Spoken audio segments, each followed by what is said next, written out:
This tax refund season, Metro PCS has an offer so good you'll want to shout it from the mountaintops. Switch to Metro PCS, and get two 4G LTE phones for free.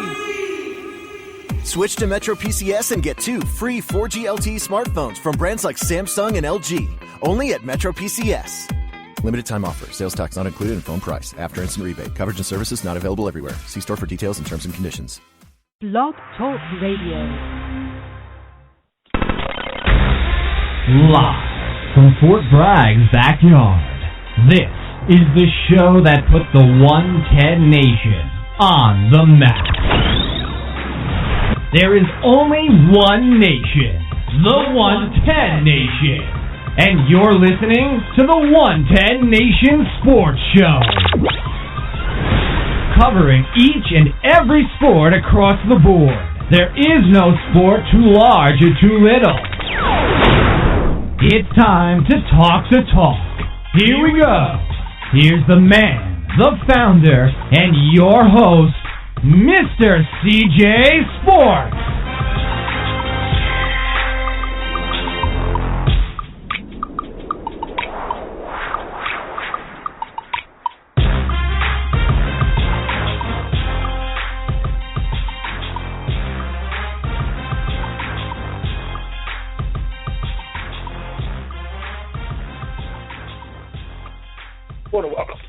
Want to welcome everybody to the 110 Nation Sports Show. I am your host, Mr. CJ Sports. You can follow me at CJ Sports 1. You can follow the 110 Nation at 110 Nation. Also, make sure you check us out on Facebook. My personal fan page, Mr. CJ Sports, the 110 Nation fan page, 110 Nation Sports. Also, check out our blog site, www.the110nationsports.com. Or also check us out over at www.the110nation.com for all the latest going on here at the 110 Nation. What's official? We have moved the studio once again. Now we are in our new permanent place of studio for a while. So looking forward to calling this the new 110 Nation home, and looking forward to see how we continue to grow with our new setup. So very excited about that, and very excited about tonight's show as we got Revs Racing legend car driver Hallie Deegan joining us tonight about 9:30, and then we also got Izzo, of course, joining us at 10:30 to talk some NHL. It's so glad to be back on. Really missed yesterday, but with the move, I just didn't get everything set up in time to be able to do a show. And then it was an early day and early morning, and a lot of moving stuff around and just a lot of stuff going on. And I tell you what, didn't get everything unpacked in time. And then last night was probably the first night I fell asleep before midnight in probably a year. It was really weird. I paid for it in the long run though.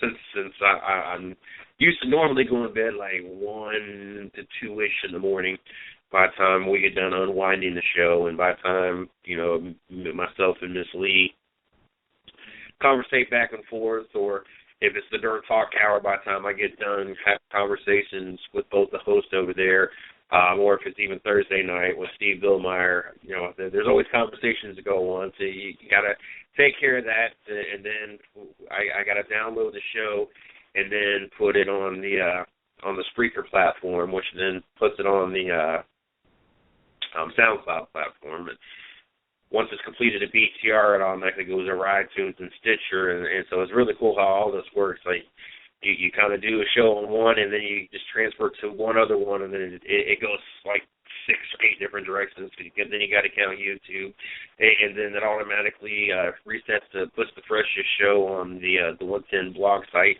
So I mean, like all of a sudden, just by doing that, all of a sudden the show just crawls every which direction, and it's really cool. But I got wrapped up I was trying to even remember what I was talking about. I got all excited talking about how all this works. It's just really cool. It blows my mind sometimes. Technology, as much as I hate it at work because it seems like no matter how good of a day you think you're going to have. There's always something that goes wrong with the technology. If this machine doesn't work, then that machine doesn't work, or that machine's out of paper, or that machine, it's just like, as much as you hate it, it's really cool how it works. But so by the time I get done doing that, then send over an episode over to the I-95 network so they have it for the next day, and everything else that I got to do, and then any articles or press releases that I can get published and set up onto the blog site and time to be released on Facebook and everything else, and then they take care of that. And, of course, then it's shower time. Then it's, okay, sit on the couch and watch like a 30-minute episode of something just to kind of calm down and wind down. And next thing you know, it's like 2 o'clock. So, but then usually I get up between 8 and 9 o'clock, and then last night I go to bed at 11 o'clock, and here I am wide awake at 7:30 in the morning, and I'm like, wow, what just happened? And so I pretty much been up since 7:30. So that's something of a new. Usually, if it's only because of work that I get up that early, before 8, 9 o'clock. I'm not a light sleeper, and I think I do exceptionally well for my age. At the same time, no one else will go to bed until like 2 o'clock in the morning, and yet I'm lucky to sleep past 8, 9 o'clock. So I feel that I do really well with that. And now that the studio's set back up, now we got the morning show that we're going to redo, get back on the air. So that's, definitely going to, and then now because of my situation, and I got all this free time now, I got to get back in the gym and lose some of this weight that I put on sitting here in the studio doing nothing, or standing at work doing nothing, and then just eating junk while I'm doing nothing. And I tell you what, I get to be more energetic. That's going to be really nice. It's been a while since I've been energetic. And looking forward to 2016 here with the growing. It's crazy. I can't wait till I get to sit down and look at all the platforms that we have stats for. But I want to thank every one of y'all for listening to this right now. And I want to thank everybody that's going to catch this later on Spreaker or Stitcher or SoundCloud or the iTunes. And I'm getting ready to jump into some sports, but I want to thank each and last one of y'all. Half the platforms we can't even get the stats for, and then the ones we do is the ones I do track. And we have 3 different platforms that can actually pull the stats for. And this month, just on one platform alone, we had more than any other month of the 3 combined since our return in June. And so I know when I get to see the other numbers, it's going to be a really pleasant smile to have on my face, and to know that we're continuously growing, and the listeners are coming back, and the blog site's already showing that, and just the quality of readers that we have gained, and those that are now stopping by and are getting the information and connecting with what we got going on. And it's really cool. And I just want to thank everybody, because it is really appreciated from everybody that is involved, from the host of the Dirt Talk Hour, Damian Dean and Chris Creighton, to my co-host over on Rubbin' His Racing, and I'm his co-host on Racing with Big Sweat, Steve Philmeyer. If it's Izzo, who's joining us at 10:30, to Miss Lee, the background that does our PR work, every last one of them, and that's how small the staff is, and we do really well, and everything runs really smooth for as big as this has gotten, and how few there is of us. But each and every last one of us appreciates, because of all the work that does go into this, and all that everybody sacrifices. It means a lot to each and every last one of us. And so I want to say that and kind of kick off the new studio and start off this month on a very thankful and positive note. And hopefully we get to have the same conversation come April 1st. That would be really, really, it would be really great. Oh, God, it would be really good. But anyway, got a great show planned for you guys. Very, very young, talented race car driver joining us from Rev Racing, Hallie Deegan, and looking forward to the opportunity to get to talk to this very young, 14 years old, young race car driver. And so it's gonna be really cool. There's a lot of things that we get to talk about that a lot of you guys are not going to know, and you guys are going to be able to even be more excited and connect when we talk about some of the things when it comes to Miss Hallie. So yeah, I'm very excited about having her on. And like I said, we got Enzo joining us at 10:30, and all the trade deadline stuff going on. I know it's been crazy, and I know that we got some teams that really helped themselves and some teams that didn't do so well. And just looking forward to talking to Izzo and talk about that. So NASCAR was in Atlanta this weekend, and I tell you what, I don't get it. I honestly, and maybe I have blinders on. Maybe I'm not seeing this like everybody else is seeing it. People upset with NASCAR and said that Daytona wasn't a good race. And to watch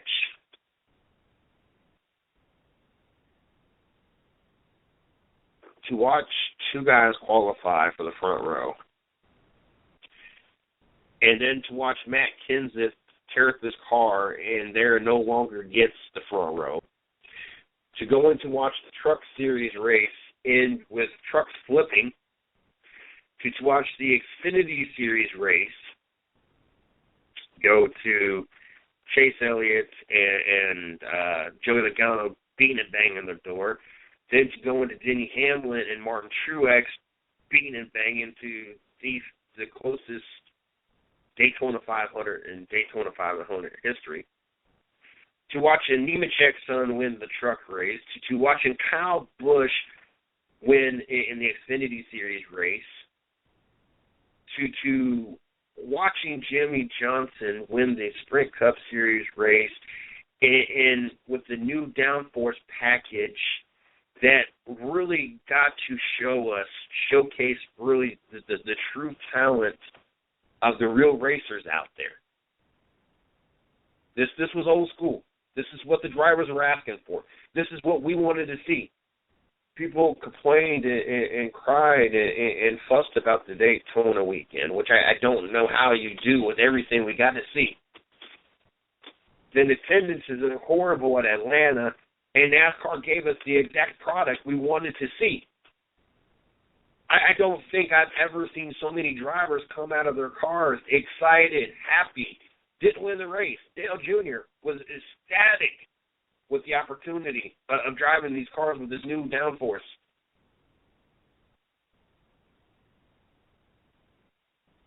And yet,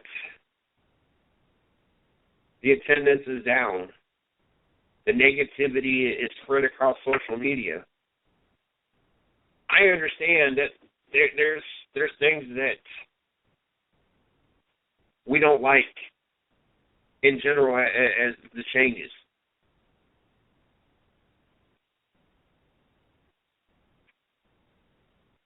And honestly,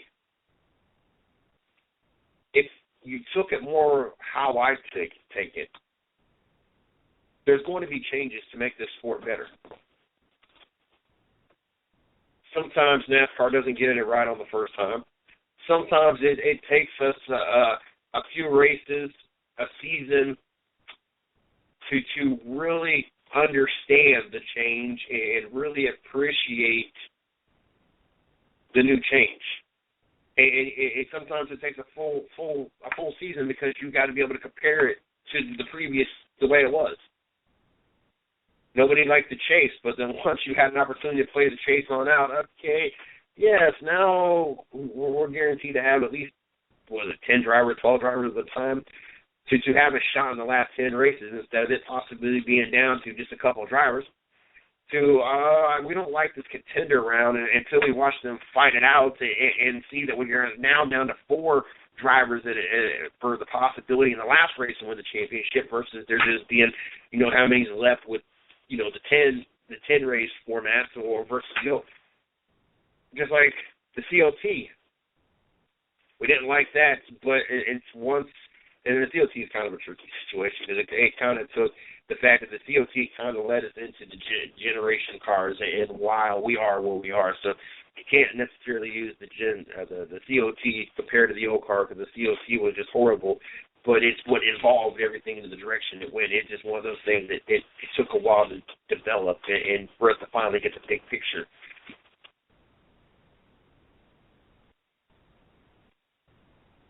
I see so many people talk negative about NASCAR on social media, and I'm never going to watch this 40 in. And half the time they're full of it because the next week they're back in the social media group and, well, I can't believe this happened today. And then, you scratch your head like, ain't you the same person that said last week that you weren't watching any more NASCAR, you were done with it. It's funny because I got a friend on social media. He calls it NASCAR, and he talks about just why I don't watch it. And excuse me, and my allergies are in full effect, so I'm trying to keep the sneezing to a minimum, but there's going to be different parts. There we go, just like that, parts of the show that is going to be unstoppable, so you're going to bear with me with the fact that it's getting to be that type of year, but if the fans honestly would take a step back sometimes and wait for the big picture to play out, they would learn to appreciate what is actually going on. And I'm not saying I agree with everything. I don't agree with the charter system. I think it's a crock of garbage. I want the best 30, the best of the best out there, best 40 cars. I don't want 36 of them to be guaranteed. If they are not the best going into Sunday, then they should not be out there. That's just like a quarterback. If they're not the best in practice and the best in preseason, then they don't deserve to be out there on Sunday. They should have some kind of guarantee because they have endorsement deals. They don't do that. I feel the same way when it comes to NASCAR. I want the best of the best out there. I'm sorry, but if Jimmy Johnson wrecks in qualifying and he happens to be the 41st car, then no, he should not be out there. The top 40 should be out there. I'm just how I feel about it. And at times, there's changes. Just prime example, the Costa clock. I decided to take a what if approach. I didn't criticize it. I was curious how it would play out. And I'm still waiting for that driver that has got a 2-second lead or whatever the case may be, a dominant car, that there is no pit stops that need to be made. The field is spread out. Yes, there could be a caution, but what the probabilities of possibly not. And you get down to that 25 laps, and here your time runs out, and they got to throw a caution because you're outside the 20 laps. One of those tracks that tires mean everything. So you got to give up that track position. And what happens if something happens in the pits? Or what happens on the restart and the guy next to you loses control or something, gets hit from behind and causes him to turn into you and cause you to go in the wall or something. There's many variables that can happen. I'm waiting for that incident right there. Then to be able to get the opinion of the whole thing of myself, but I would love to get the opinion of the driver and the team. My opinion of it now that I've had to see it, I like it. It guarantees me that at least within every 20 minutes of the truck race, there is going to be a caution. And I'm sorry, but there's some tracks I am not as on the list to watch. There's certain tracks I don't care, and I know that doesn't help the attendance none. I watch it still, but there's some of them I'm not so big on. So if I know that I was going to have an opportunity for some action, because there's some tracks there's just hardly any wrecks and everybody's spread out, and it's not one of those that everybody just gets spread out through the whole track. And so there's just not a lot of passing for position. Not like we see at Bristol or Daytona. It's spread out. Charlotte just happens to be one of those tracks. I even go to the track, but it's not my favorite track to go or watch. And if it wasn't close and there was another track close, that's the track I would go to. Charlotte just happens to be the closest one to me, and it's convenient. But I like knowing that at least every 20 minutes there's going to be some kind of action, breaking the action on the track of probably repetitive stuff that's going on until we get closer to the end. And so we get a break in it. And so, yes, I like that change. It took me a while to come to it, but I like it. I think that the disgruntled fans and the fans that are doing NASCAR no favors by rallying the troops, I think if they would learn to take a step back and let it play out. I'm sorry, but you cannot convince me otherwise that I couldn't have got a better bang for my buck the first 2 weeks of NASCAR. You couldn't. There's storylines across all three series. So there's nothing that you could tell me that NASCAR could have done really any different. I mean, from the closest finish ever to both races having first and second beating each other's doors in, to the Truck Series flip in, to a star-filled this week in Atlanta with Nemechek's son, with Kyle Busch, and what we saw with the Sprint Cup Series with Jimmy Johnson, and the downforce, that package that just adds an excitement to that racing. I'm sorry, but there's the only way NASCAR could have made it better for any particular fan is either A, give them free tickets and got them there free and took care of all the expenses, or just handed them a bunch of money and said, thank you for watching. I don't know what else NASCAR could have done to improve the product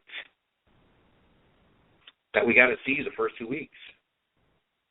And yet it kills me because every stat about it is down. Even the TV ratings, I can understand. I can understand what the ticket price is and the way the economy is and blah, blah, blah, that, okay, yes, maybe the attendance, okay, I can play that, but knowing that it's not helped the TV ratings in any which way, that it is truly that less and less people are interested, that's bothersome to me. And it makes me scratch my head what else NASCAR could do, because not only did we get the best 6 possible races that we could have put together, you also got the K&N Pro Series and the ARC Series races being televised as well. They might not be live. I mean, I know at Daytona the ARC was live, but they might not be all live races. They're getting plenty of airtime on national TV, on ABC. NASCAR is investing a lot of money, and I'm not trying to defend every decision NASCAR makes.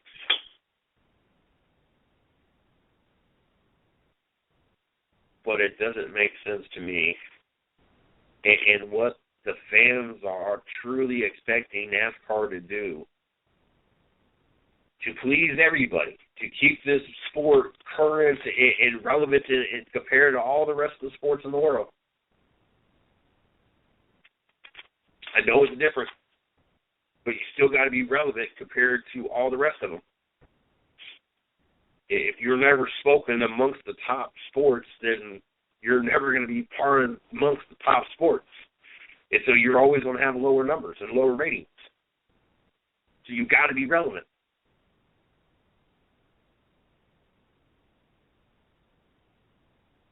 I don't know exactly what the rest of what the NASCAR fans are wanting them to do.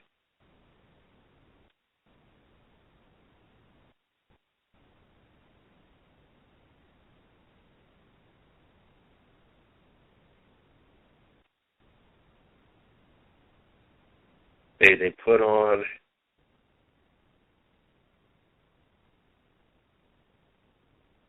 the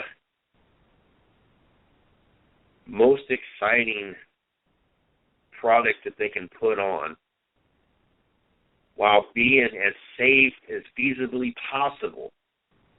For to have that many cars do that many miles at that speed and there to be so little injuries, I mean, let's think about how actually remarkable that is. Everybody keys in, excuse me, on that Austin Dillon wreck, or the Kyle Larson wreck. They like to key on so far this year the Chris Bell wreck with the Truck Series. Everybody likes to focus on the few far and in between. I mean, honestly, let's think about how many miles. I mean, let's think about this, and it's just coming to me. Think how many times you travel 500 miles, and how many wrecks you see when you travel 500 miles. Now, these are cars going regular speed, not trying to pass each other for position, not drafting, not nothing. But just think about when you travel 500 miles. Just like almost like for me traveling from North Carolina, as a matter of fact, I think I can get to the border at 500 miles of Ohio. But there's only like 550 miles or something to get all the way to where I had to be. So I don't even know if it's 500 miles to get to Ohio from North Carolina. And I guarantee I see more than one or two or even, sometimes 3 or 4 wrecks.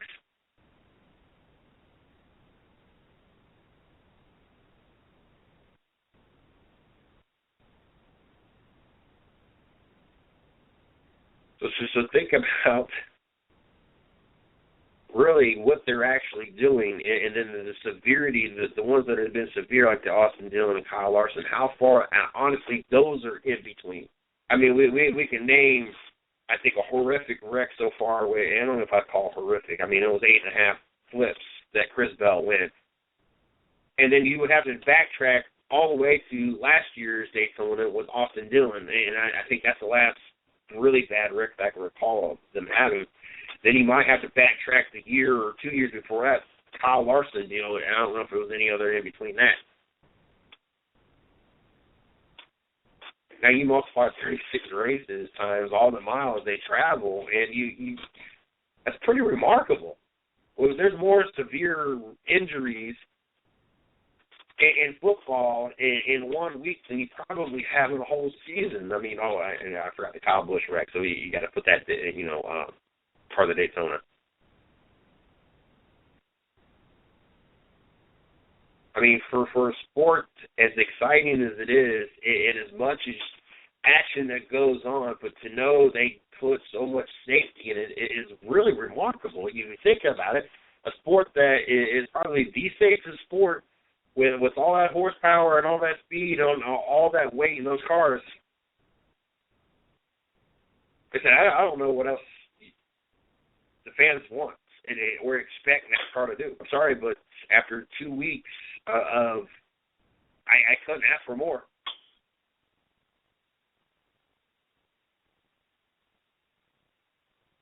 I mean, pitch strategy and everything. I mean, good God. I don't get it. I don't understand what the fans are expecting NASCAR to do. And it drives me nuts because I see all these daggone blog articles and different things from Sports News, ESPN, NASCAR that I got to see. And oh, my God, all these different groups. I mean, I'm just like, are you kidding me? I don't know what you're expecting. Like, I don't. I try to get myself into the conversation. I try to understand, so maybe I can see what I'm doing wrong or seeing it wrong, but I just don't get it. I honestly believe NASCAR does, and not to include, and I don't know, I guess it's probably in the studio, so I need to check on here.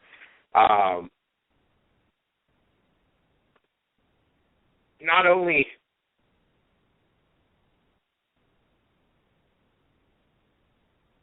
not only have these top series been great finishes and great races, and not only do we have the K&N Pro Series and the ARCA Series being televised, then you have these great programs like the Drive for Diversity program.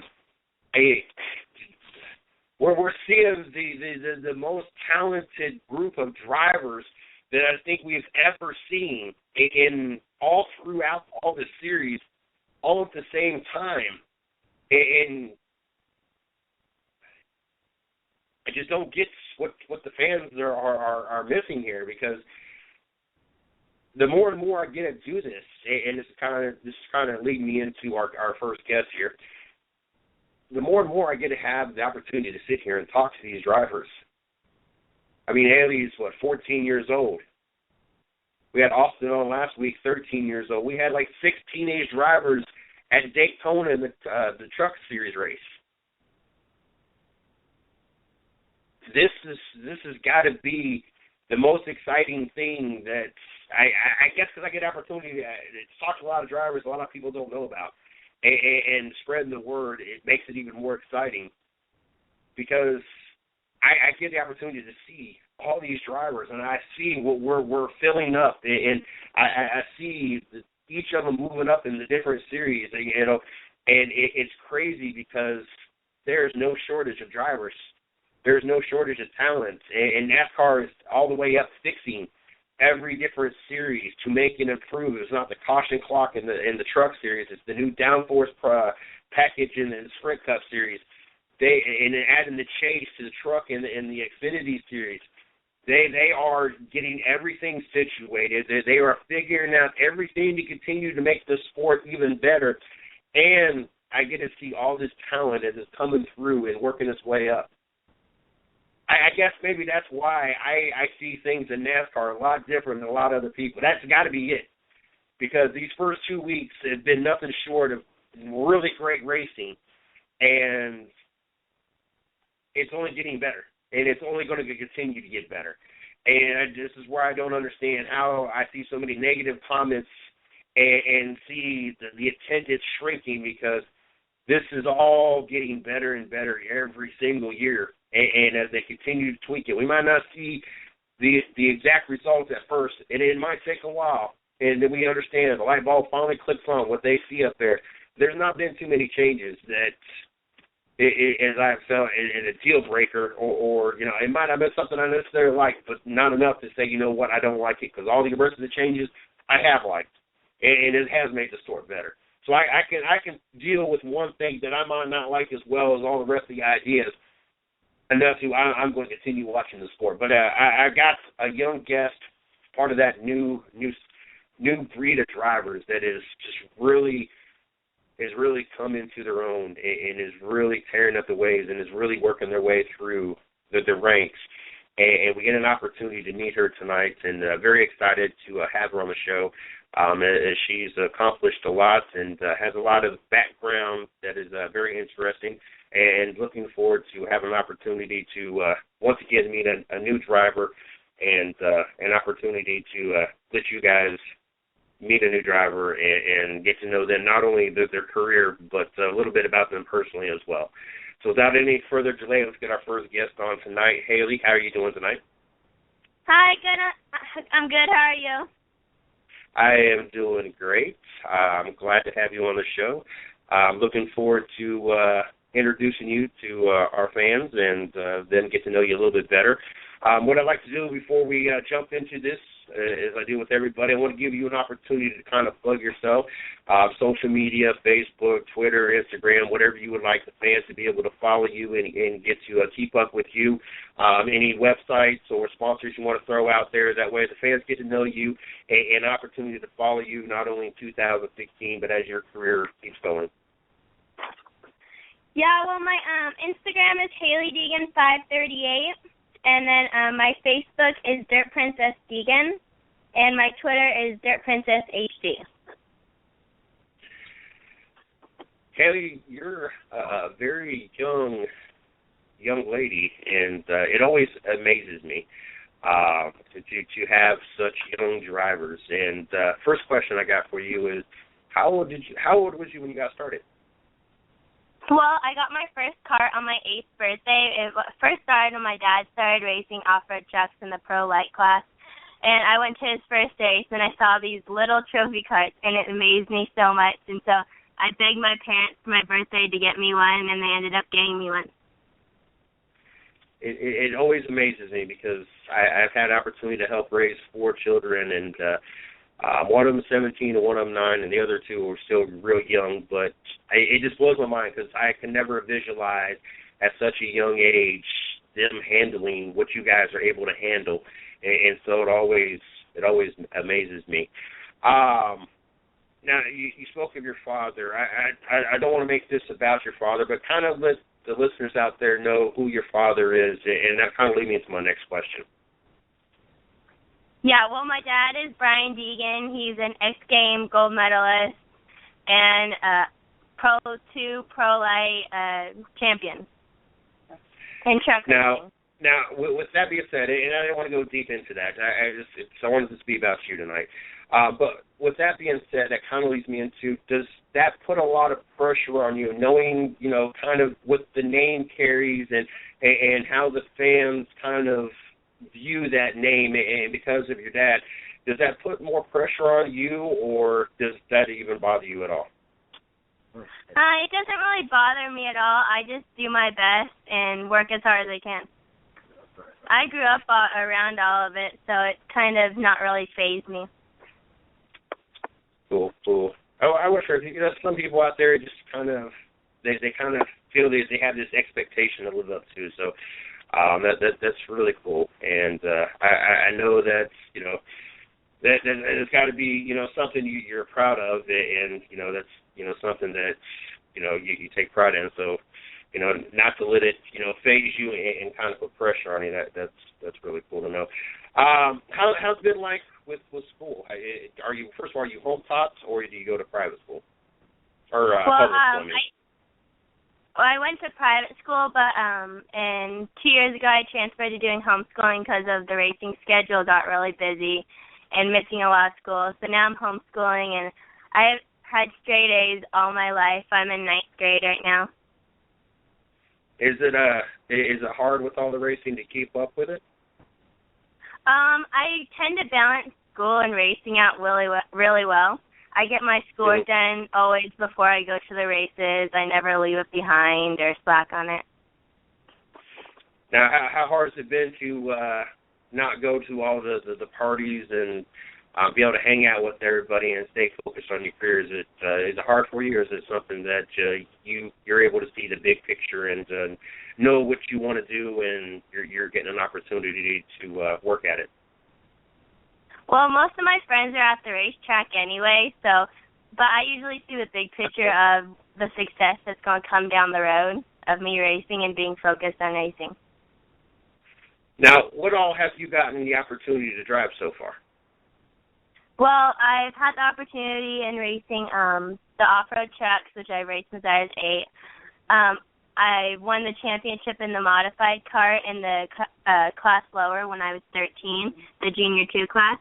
And then this year, I've actually also raced Bandoleros for a year when I was like 9 or 10. And then this year I'm going to be driving Legend Cars in the Bojangles Summer Shootout Series at Charlotte Motor Speedway for Rev Racing. Now, have you had a chance to be in any of the Legends cars yet? Yeah, I've been testing at Willow Springs in the Legend cars, and then I went out and did the tryouts for the Rev Racing team, and so I did that, and it was really fun, and I picked up on it pretty quick, and so I got accepted into the Rev Racing development program. Now, out of all the different types of cars and vehicles that you've gotten to race in, which one came the easiest to you? Well, I think I've always raced dirt my entire life, so it's always been easy for me to race dirt, but it hasn't been really that hard to transfer over to pavement because I've done so much go-karting, and I've been driving go-karts since I was 8 years old, too. So it really transferred pretty well.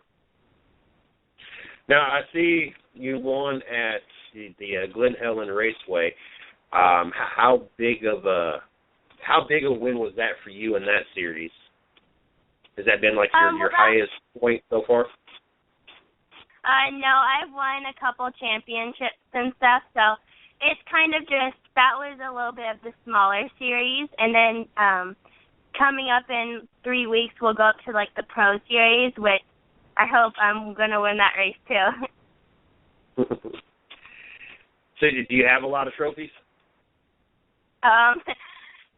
From this past year, yeah. Now, I want to take a second back from racing real quick, and I want the fans to kind of get an opportunity to know you as a person a little bit. Say midweek, summer break, so you don't have school to be a part of this answer. You're kind of middle of the week, Wednesday or so, you kind of put last week's race behind you, good or bad, and you've not quite started thinking about the weekend coming up's race. Just kind of an opportunity to clear your mind for a couple hours. What does Hallie do to kind of just get away, recharge herself in the middle of the week, and kind of get her prepared going into the next week? Well, usually during the week I do a lot of go-karting, and about twice a week I go to the go-kart track with my dad, and we drive shifter carts, and I also do volleyball, so I play club volleyball. And I have that 3 days a week, and then the other days I get all my homework done before the races. Now, a weekend off, there's no racing, no school, nothing, just you, the family, or you. What do you do to get away and just kind of be Hallie and not have to be around, nothing to do with racing or school or anything? Well, usually I'll go to the beach or just hang out with my friends here. But usually we're at the racetrack, and if I'm not at my races, I'm at my brother's races or my dad's races. That's cool. It just gives us an opportunity. Fans, and even myself, I sit there and think, you just think these stars and athletes just live these lives, and they just, and I think kind of the Kardashians and all that stuff just kind of ruined what everybody really thinks what goes on.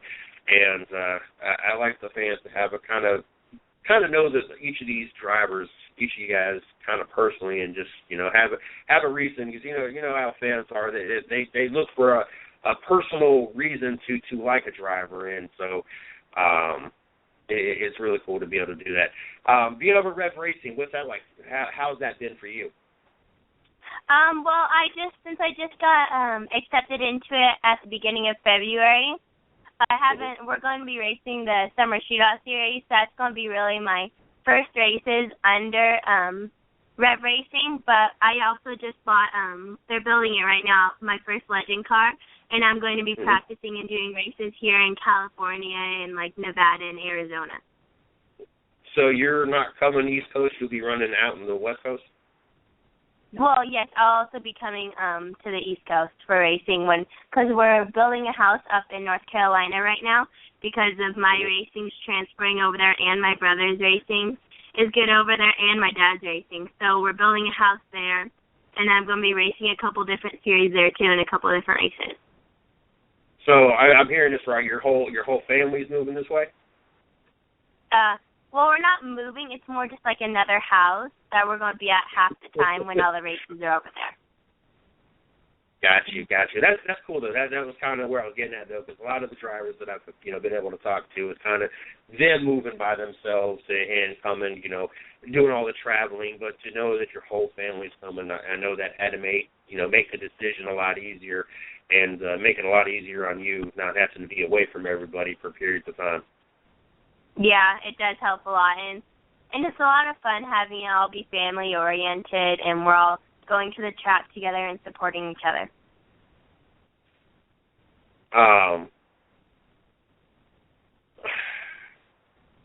Now I just lost my train of thought.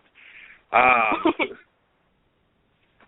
drew a blank. What is your week like when it comes to racing? Are you want a grease monkey? Do you like to get in there and help with working on the vehicles, or is that something that you've not gotten, an opportunity to, or just something you don't care about?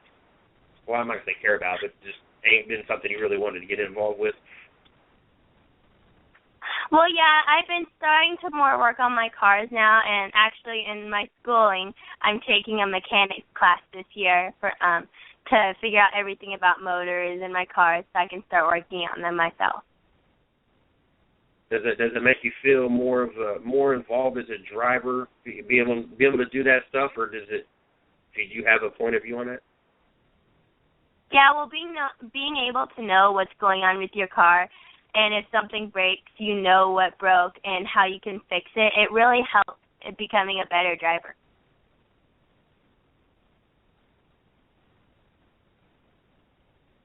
Oh, I was hoping what I was actually going to ask you would come back in the whole process, but it did not work at all. So I'm going to give up on trying to think what my question originally was. Now, you said you won a couple, what was it, 2 championships? Yes, the J2 class championship and then the mod cart. Which one meant more to you? What was a bigger accomplishment in your book between those two? The mod cart championship, 'cause it's the higher class, and there's kids that are 16 years old in that class. And I'm one of the only girls in the class, so it's really a big achievement for me to be. I've been the only girl to ever win championships in the Lucas Oil Off-Road Series and win races in general. Now, being a female, and I know it's changed a lot, and you know, there's been females in the sports. As a matter of fact, my father pit crewed for a female driver back in '77. They only did like 4 races, and for the life of me, I can never remember her name. I just know my mom was pregnant with me at the time. But so there's been females in the sport for a while, but it's not anywhere like it is now. And, you know, even, 5-6 years ago, it still wasn't that big. Yes, it was getting more and more of a common thing. And, I know Danica didn't kind of open the door, but she's really made it a lot easier because she's really been the first one that has been in the top series and has had, year after year after year being in the sport. And the other ones have kind of come and gone and didn't really have full rides and everything else. So I know it's easier now than it once was, but even a handful of years ago, it wasn't still as easy. How was it for you when you first got in the sport? And I know having the name, I don't want to use that, but it probably made it a little bit easier than some of the other girls your age. But even still the same, being young and being a girl, was it ever difficult at any point in time, or was it not that difficult because we've already evolved enough that it was a common enough thing that it really wasn't that big by the time you started? Well, to be honest, when I was little, racing at 8 years old, when I started, I didn't see myself as any different as anyone else. I was just another kid out there that wanted to win. But in mod kart, it's become so competitive that now I'm becoming the person to beat in the class. And so I beat every guy in the class. So it's really, I've become a target to beat now. Has there been any times that they weren't too happy because they got beat by a girl? Oh, yeah, all the time. It's mostly the dads that get mad at their little boys for me beating them. And I tell you what, being young and know how I was, I think I would have to stick my tongue out a few times. I know that's not sportsmanlike, but to know you're out there beating up on the competition and the dad's not appreciating it because they're strapping young men that they thought was a really good race car driver just got beat by an even better but a female driver. I would definitely have to show my pleasure of beating them. Yeah. What are your goals? One, with schooling, what do you want to? Are you going to continue going to college after high school? Or are those in your plans? Well, for school-wise, I'm doing the top-level stuff. I'm in 9th grade right now. I'm doing 10th grade work, and so I just plan on going as far as I can with school and really focusing on racing because racing's what I want to do for my career. And but it's really important. What? I'm sorry. What was that again? I don't want to be another one of those kids that's not like smart and educated, but they're still talented with sports. I want to have both ways. Say racing didn't work out, I have a way to get a college scholarship for either volleyball or just being a really smart kid. Well, that's good. As there's unfortunately there's too many people out there, and we talk a lot about this, especially in basketball and football, where basketball you can leave college after 1 year, and I don't understand how if you got a free ride, and obviously racing is not the same, but the other sports where you get that free ride for playing, why would you not take advantage of getting a college education and get your degree just in case? With the and a lot of drivers don't think of that, especially at your age, not thinking about, you got all these classes and all these drivers now, but each, as you keep advancing, that group gets smaller and smaller to down, you narrow down to 40 drivers in the Sprint Cup Series, and that's all there is. And honestly, every year there are only about 5 to 10 cars up for grabs because your juniors and Jimmy Johnsons and Danicas are not going anywhere. So those seats are never going to open until they retire. And a lot of these drivers, they go all in and don't think about, let me continue my education or at least get my education to have something to fall on just in case, because you never know. Because the success percentage has got to be remarkably low if you really think about how many drivers are out on a Friday and Saturday night shooting for the same goal. So it's great to know that educational wise that you're ahead. Not only doing what you're supposed to be doing, but you're ahead. To put you ahead of everybody else. Career wise, what are your goals? My goal career wise, I really want to race NASCAR and just trying to get into that industry. I want to be the girl who wins. In 2016, what are you going to work on that maybe in previous years? And I know it's a little bit different of a question, because especially if you're jumping into the legend cars. But what are some of the things you're going to work on this year that you already know that you needed to prove on, if it's learning the tracks or pits or whatever the case may be? Like I said, I know the whole car and the handle of the car, that's going to be something different all on its own because you're in a new car.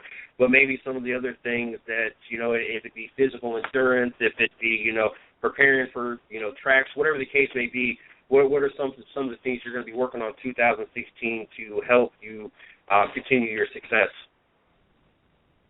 Well, this year I plan on being more involved just alone in the car, knowing just all the stuff to do to the car and how to handle different things that happen. And racing-wise, I'm getting a driving coach. I go to the go-kart track every 3 days a week, and so I've been trying to get more involved into it. So now I'm at the age where people start getting picked up to go racing in these big industries, and so I just really want to focus on racing and show that I can make it.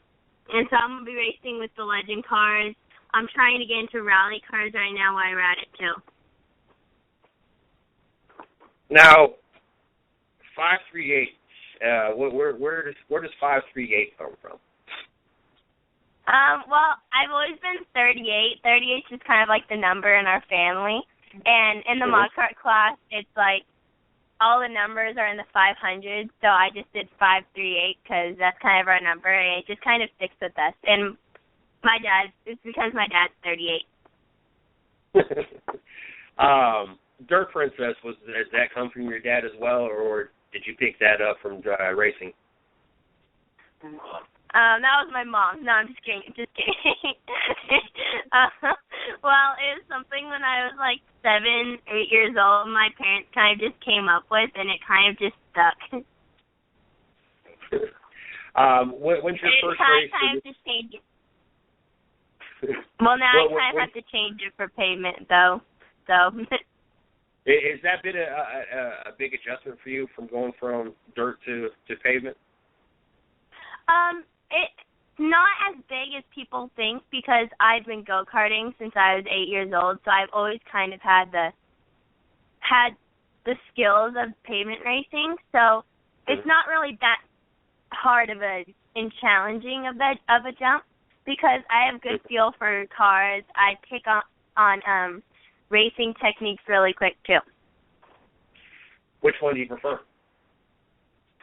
Pavement or dirt? Yeah. I want to be better at pavement, but right now I'm better at dirt. And what kind of tracks do you prefer, oval or road course? Road course, definitely, because it corresponds more with, like, dirt tracks, because no dirt tracks that I race are circle tracks, so I kind of have more the skill level of a road course track. That's cool. That's cool. When's your first race for 2016? For the 2016 National Pro Series, that one is the third week of March. And for the legend car racing, it's going to be the first week in June for the Bojangles Summer Shootout Series. Cool. So for the next, you got about 2 weeks. So basically, you're going to be preparing and getting ready for the what you said, late model. For my modified trophy cart. Gotcha. So that's what your focus is on for the next couple weeks, is getting ready for that race. Yeah. Well, I raced this last weekend, and then I'm racing this upcoming weekend in Arizona to get ready for that race because the first Pro Series race is in Arizona. Gotcha. Sounds like you're going to definitely stay busy over the next couple weeks, and then of course the rest of the season. Definitely want to thank you for your time tonight, and it was a pleasure to be able to meet you and let our fans know about another up and coming star. Like I said, it is really cool because a lot of people don't get to see and hear about a lot of these drivers and a lot of you guys until you hit the bigger stage, and it's great to be able to kind of help boost that situation and kind of jumpstart the introduction process, I guess. And so it's really cool to be able to sit down with you guys and get everybody to get to know you guys. Definitely be looking out for you in 2016 and of course, moving forward. Definitely hope to see you in Victory Lane. Definitely hope to get you back on here and see how things are going later in the season and seeing how both cars are going for you. And I want to wish you the best of luck, and you have a great night.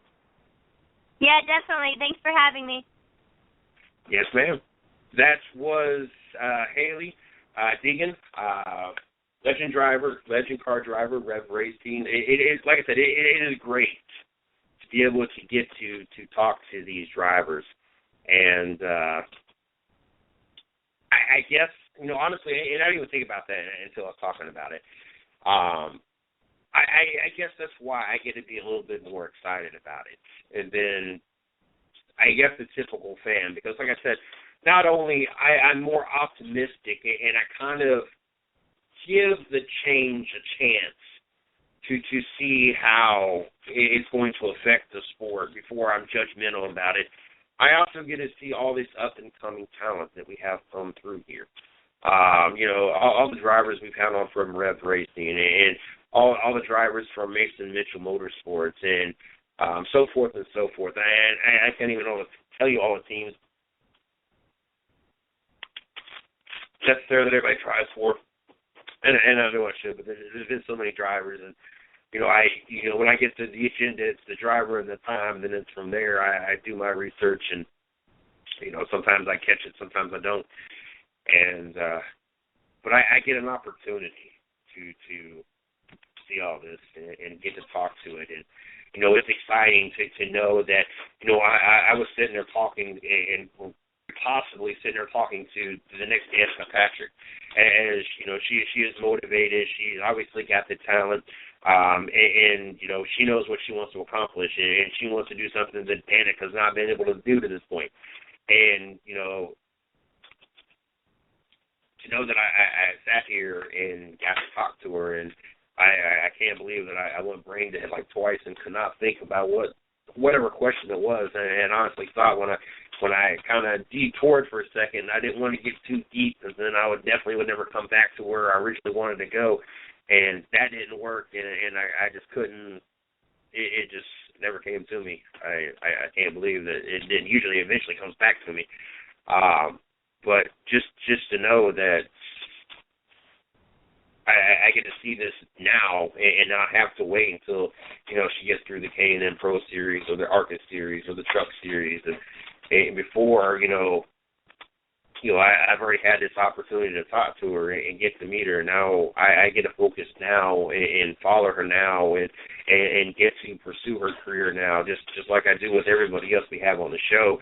And, I got to thank all these teams that send us all this information. There's not a day that doesn't go by that Miss Lee is not forwarding emails to me, stuff going on with all these different race teams. And, thank you guys. And, as we continue to grow that whole process, I tell you what, it's something to adjust to. Every little step that we accomplish, it is something to adjust with. Just like, I talked on my personal 30 minutes I get about every other day or so. I'm the man behind Mr. CJ Sports. Kind of serious. Let me talk a little bit about, life in the company and not so much sports. Matter of fact, no sports. If you want to check it out, I do it on the Spreaker platform. All you got to do is go over to Spreaker.com, follow the 110 Nation, and anytime that I do an episode, it sends you an email, let you know. And, it gives me an opportunity to just kind of talk about what's going on. I tell stories about the making of the 110 Nation. I talk about even the making of the CJ Sports before then, to everything that's happened, to stuff that happens now, the plans, the future, just kind of behind us, some of the stuff I've announced over there, with me just talking, and before it gets unveiled on our Facebook page or our website or whatever the case may be. But I get sidetracked, and that's exactly what I just did, talking about that.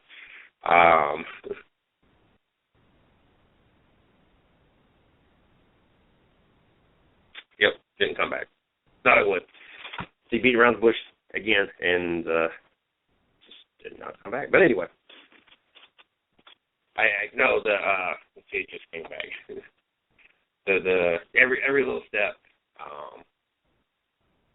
it just blows my mind. I talked about getting press passes, and when Miss Brandy was with us and told me about the press passes, and I thought that was the most craziest thing I ever heard. And, be part of a small media like we got, and all I got to do is just pay to go get a press pass, and I can go to and do media at all these events. And I tell you what, how blown away I was when I found out what I could actually do. And I think that's when I really started wanting to take things more serious, knowing what we really had going on and what we really could do. And now here we are, and we're a company, and we're reaching out to thousands on top of thousands. As a matter of fact, hundreds of thousands a month. So it blows my mind every time I even sit here and look at stuff and have conversations. I had an opportunity to have a conversation with a couple of the different members of the company earlier today, and it blows my mind. You guys are. I can't even put it into words how grateful, and you guys all rock. Quite simply. Kind of excited about sitting down either later on tonight or tomorrow and really kind of looking into things.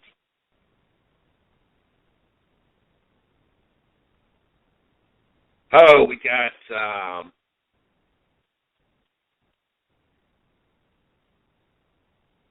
Izzo joining us at 10:30 to talk NHL. Looking forward to that. I tell you what, there was a lot of franchise tags being slapped around today. I thought that was kind of interesting. I'm not going to say a lot interesting. I guess some of it was to be expected. Some of them not. I guess I don't know. I ain't heard a lot of franchise tag rumors and talks, and there was one or two that I'd heard rumors of talks, and all of a sudden it was just like wham. They're just everybody getting them in when they could, and a few of them caught my eyes. And I think we shared a few over there. Alshon Jeffrey got franchised today. Sam Bradford. I thought this was interesting. They went ahead and gave him a 2-year, $36 million deal with $26 million guaranteed. He's staying in Philly. I thought that was kind of interesting. I wasn't quite sure exactly how that was going to go. The Kansas City Chiefs placed a franchise tag on Aaron Berry. Josh Norman with the Carolina Panthers got the franchise tag as well. Von Miller also got the franchise tag. He'll be getting $14.1 million this year. The Buffalo Bills went ahead and let Mario Williams go. Thought that was interesting. I think it was more interesting because I can see Mario Williams making a point now. And I kind of really, no, there's no kind of, I really hope that someone like the New York Jets or somebody in the NFC or the AFC East goes ahead and picks them up. Because I think that Buffalo games will be personal, and I hope that's what happens. I don't know. I don't know what my issue is with Buffalo. I just don't like some of the attitude coming out of that camp. I don't know what it is. There's a little too much ego going on, I guess, and for a team that's not accomplished anything in my book. And the only thing you did was keep the New York Jets out of the playoffs. That's all you accomplished, really. And, yes, it would not hurt my feelings. I'm not a Mario Williams fan, but I think that would put a smile on my face if Mario Williams ends up on an AFC East team. So that way Buffalo is stuck playing him twice a year as long as he has that contract. That, I think that would be entertaining. I would love to see him give some quarterback hell. I have not got to lie. And I know that's wrong of me, but I think that I would be I think that would be fun. I think that would be the only time that I would want to make sure that I watch the Buffalo Bills play. And I hope that if someone in the NFC picks it up, I hope that it is televised in my area because I would love to have the opportunity to watch that. Marquise Colston's great Saints run-ins as the team released him. With 4 picks remaining in the 2006 NFL Draft, the New Orleans Saints won the clock, and with the 252nd overall pick, a supplemental compensatory 7th-round pick, the Saints took a player who became the greatest receiver in franchise history. We know much about Marquise Colston then, but he rebuilt a pretty nice legacy for himself over the next 10 years. The ride ended on Monday. The Saints officially cut Colston after he posted career lows with 45 catches, 520 yards, 4 touchdowns last season. He'll go down as one of the best players in Saints history, part of a franchise renaissance that included a Super Bowl championship.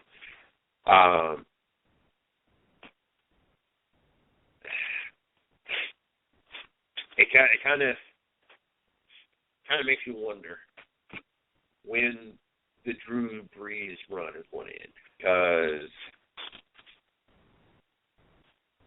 he's running out of pieces to throw the ball to. He is now no spring champion himself. Eventually, age, just like with Peyton Manning, is going to catch up. Drew Brees has already had a couple injuries recently that made him not have complete seasons, and it sidelined him. His body's not going to be able to recover like it once did. It is not going to be able to perform like it once did. And now you're losing big, dependable targets that you've been familiar with all this time. You lost Jimmy Graham. Now you're losing Colston. You're just losing pieces. Are we finally at a point that the Saints need to start looking towards the future? Is it time to start talking to Drew Brees about We need to get a quarterback, and we need to have you mentor him. We need to get him prepared. We need him to be our Brock Osweiler, is basically what we're looking at here. We're getting into the last couple of seasons, and the Saints are just going to have to go with the reality that they're not going to go to no Super Bowl. It would blow my mind with all these pieces continuously leaving and being released by the Saints that the Saints are going to be able to make a Super Bowl run or even a serious threat of a playoff run. They got to embrace knowing that now we're in rebuild mode. Now we need to start drafting those players that is going to help us put a team on the field that's going to be able to contend with the Carolina Panthers, that's going to be able to contend with the Atlanta Falcons, and now, even sadly enough, the Tampa Bay Buccaneers. I think that in the best interest of that city, while you still have maybe a couple more pretty good years in Drew Brees, you might want to invest into a quarterback, and not that the backup quarterback you got now, and I can't even think of his daggone name, McCown as well. Invest in your real future. Invest in who you want to be your franchise quarterback, that you're going to have shadow Drew Brees, and eventually you're going to fade one out and phase the other one in.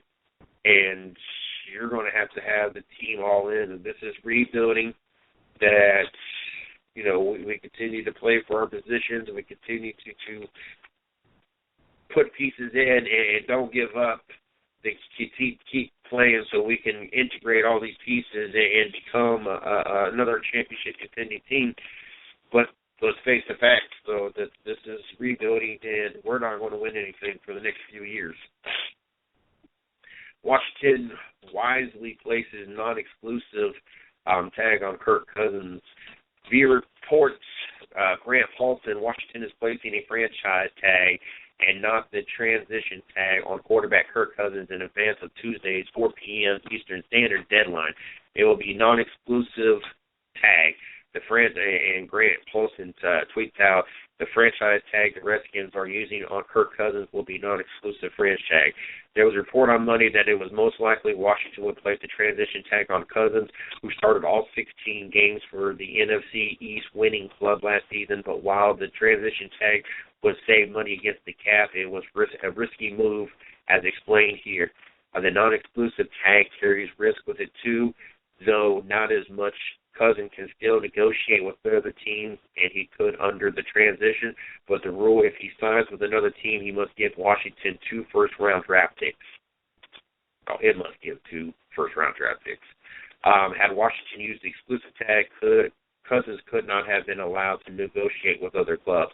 Washington and Cousins now have until July 15th to work out a long-term deal. If they do not, Cousins will play the 2016 under the term of the tag, which is fully guaranteed.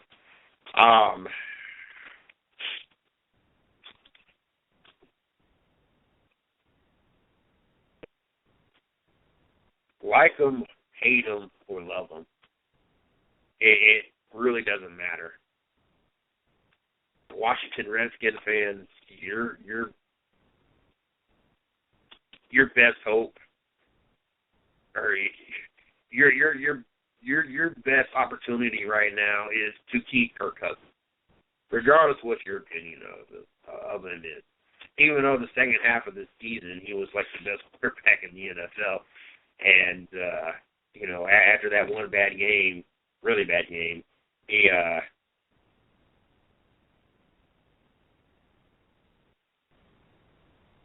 he turned the rest of his career around, or the rest of the season around, and got better. And so, therefore, he kind of solidified himself as at least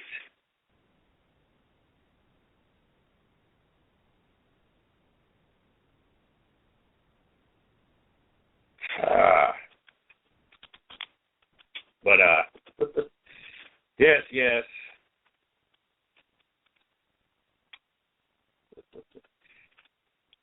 You can't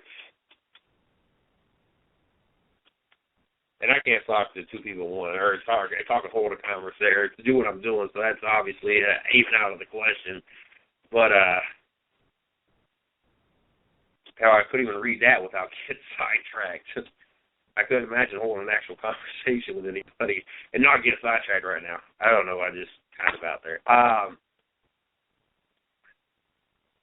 It's kind of like the Tony Romo thing a couple of years ago. Like, Dallas didn't have a choice but to pay Tony Romo. There was no other quarterback. It was either you pay Tony Romo that ridiculous contract or someone else was going to, and you're going to be stuck with somebody even worse than Tony Romo. Washington is now kind of in the same boat, especially since the second half of the season, Kirk Cousins played like the best quarterback in the NFL. Washington's going to have to pay. If not, somebody else is going to pay.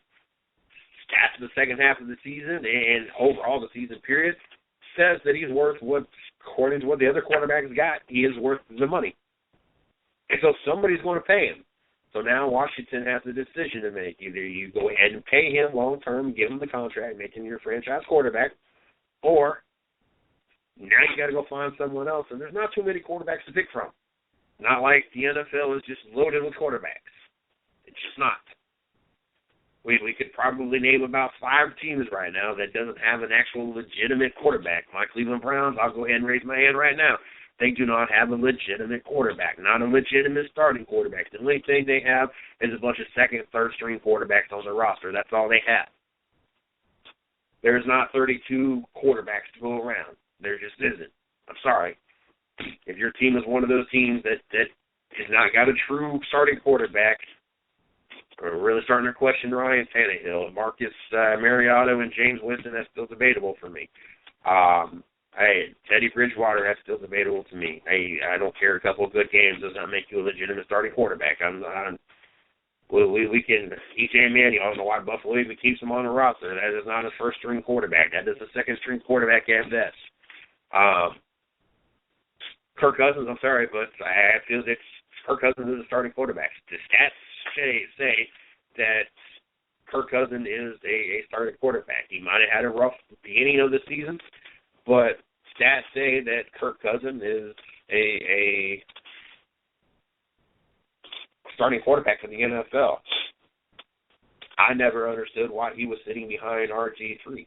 I had the same conversation because I did not want Colin Kaepernick to go to the Cleveland Browns, and there's been a lot of rumors about Colin Kaepernick possibly going to the Cleveland Browns. It wasn't that Colin Kaepernick or RG3 were that great. Defenses just had never really had those type of quarterbacks and what they were doing. Once the defenses had a chance to study these quarterbacks as pro quarterbacks versus just what they did in college, which to me college is a lot of hogwash anyway because you have top-ranked teams maybe play 4 of their top-ranked teams now except for in a new playoff thing. The other 8 games are usually garbage games, so it's hard to really get a true read. I mean, look at Geno Smith and all the garbage he did to West Virginia, and that's because he played in a no-name conference, played a bunch of no-name colleges, and his stats were fluctuated. He gets to the NFL, and it's pure garbage.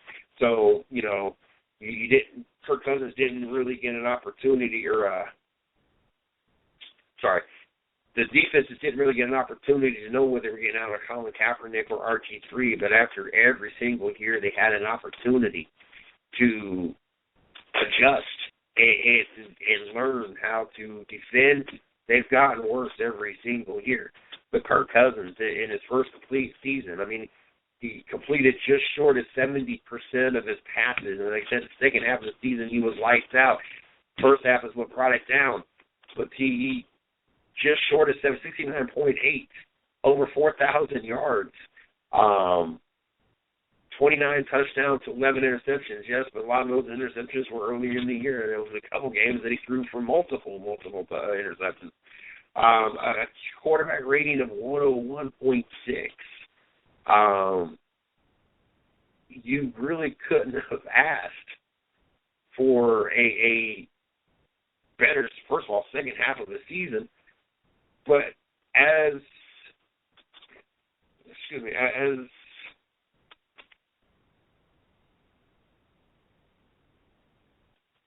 for an overall season, I mean, he put up very comparable numbers to a lot of different quarterbacks.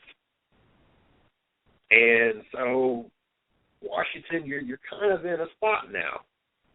Like it or not, Washington fans, like it or not, this is what the cards have been dealt. And I'm curious to know, are the Washington Redskins and that front office, are they ready to put their tail between the legs and go ahead and pay Kirk Cousins the money that statistically he has earned? Or do you go ahead and live this year out, which would be really non-beneficial to you? Because you're not quite there for a Super Bowl. And then if you play Kirk Cousins this year and you don't have any intentions of caving in, then you put the whole moving toward the future, getting your next quarterback process, you put that off a whole year.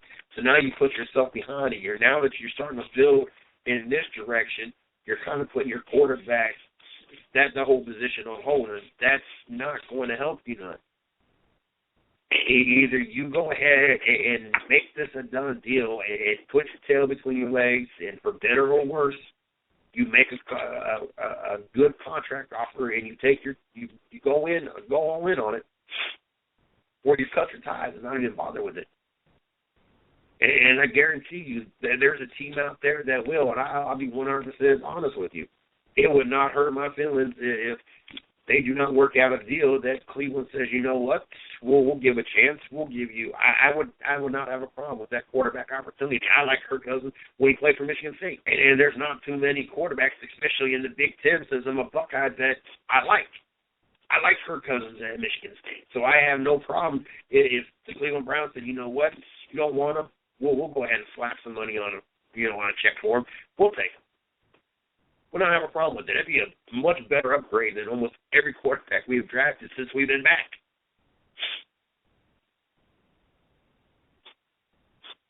Trust me, it would.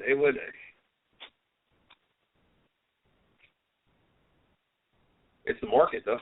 The market's. I tell you what, this whole them redoing that TVA thing. I know that.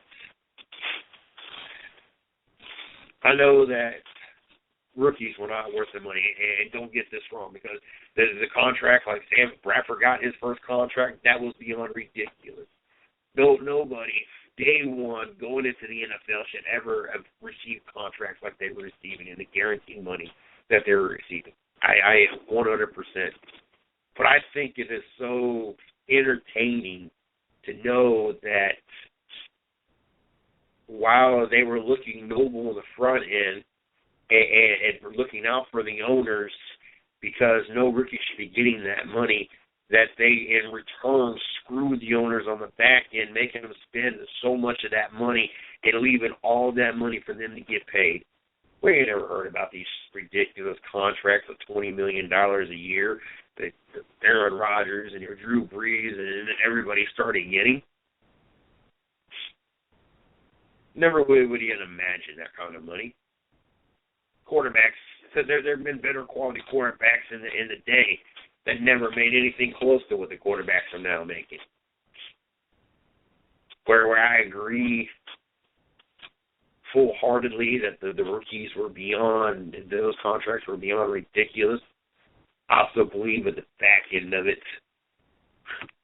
what the veteran players are pulling over on everybody, I believe that's beyond ridiculous. Than the insanity of these. And so it's the market that did it. And like I said, the same thing we've seen with Tony Romo, and everybody asks why Dallas paid that kind of money. Why? Because that's what the market cost. And there was nobody else, unfortunately for Dallas, that there was nobody else that was up to that caliber. So it was either you paid that money for Tony Romo, or you paid slightly less for possibly getting a lot less. So they took their chances. Washington, now it's your chance. Which it's going to be interesting, because I don't think Washington is sold on Kirk Cousins yet. I really don't, because if they were sold on him being their quarterback, we wouldn't be going through this franchise tag. It would have already been done. You take his stats, you compare him to other quarterbacks, and you get your value. It's that simple. Plus, he's young. Plus, he's more likely only going to get better. I'm not saying he's a great quarterback, but he did good. Stats don't lie. Your first full season, and you threw almost 70%. It's about as close as you could get. You had almost three times as many touchdowns with a rebuilding skins team still. Got great receivers. It only gets better. I mean, Deshaun Jackson was out a lot of the season, most of the season. I forget. I know he got hurt the first game. Either the first game or first scrimmage or preseason. Preseason or first game. I can't remember. I think first game. Obviously, they're not all in and sold on Kirk Cousins if he's not been signed. And so this will be interesting to me.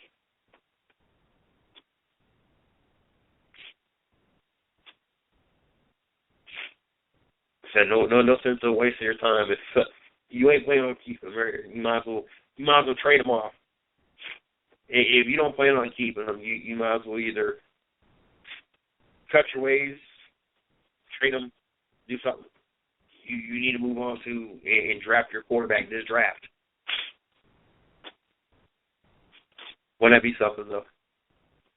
They have already burnt their bridge with RG3. I think if they got rid of Kirk Cousins and said RG3, we're going to make you starting quarterback, I don't see RG3 playing with any kind of motivation. Like, you benched me for him, and now you're giving me the position back because he left, not because you want me to have it. I think Washington's going to put themselves. That would be so Washington-like, though.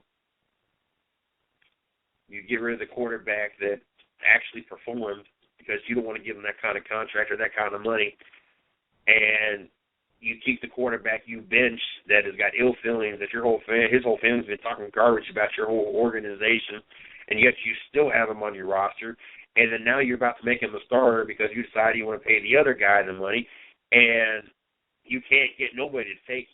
They couldn't find nobody to take you or take RG3, so now you're stuck playing him, and I know he's got to play with some kind of motivation because he didn't want to get a contract or traded or something somewhere else. But, I mean, how much is he really going to care? To me, it would be more of a personal tryout. Like, me personally, I would view him as personally making sure his numbers, his stats are padded to make himself look like a superstar. That way, at the end of the season, he say, look, this is what I did in the NFL. I played the Giants, the Cowboys, and the Eagles, 6 of these games, and yet this is what my stats are. Now somebody's going to pay me. To me, that's what it would end up being. If that's how things played out, that's how I would be. You know what? I'm going to get paid. Forget y'all. Y'all want to bench me for him? And then you didn't want to pay him, so I get the starting position because of default. Oh yes, I'm going to make my stock value go up. Either you're going to pay me, and I'm going to learn to appreciate you guys again with the money you're going to be giving me, or somebody else is going to pay me, and I'm going to appreciate that they see the value in me. That's what will end up happening. So the Redskins, the ball is really in your court, and this ought to be entertaining to see. Do they screw it up?